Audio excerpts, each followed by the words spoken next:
Тұрғындарды 78 миллион теңгеге алдап кеткен батыс қазақстандық қолға түсті, деп хабарлайды полиция KZ. Батыс Қазақстанда облысы полиция департамент экстремизмге қарсы іс-қимыл басқармасының қызметкерлері 25 жастағы жергілікті тұрғынды ұстады. Ол 2023 жылдың басынан бері Батыс Қазақстан және Маңғыстау облыстарының азаматтарын түрлі айламен алдап келген.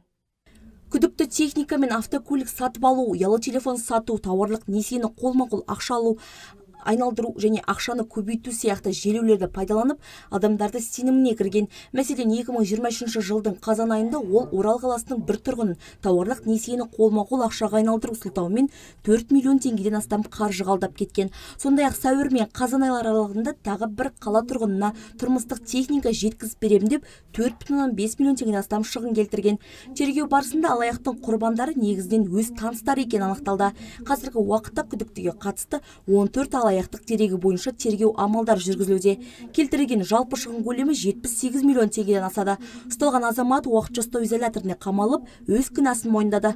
Ол алдап алған қаражаттың басым бөлігін бәс тігуге жұмсағанын айтқан. Құқық қорғау органдары тұрғындарды қырағы болуға шақырады. Егер сіз алаяқтардың арбауына түсіп қалсаңыз, тез арада полицияға хабарласқаныңыз жөн.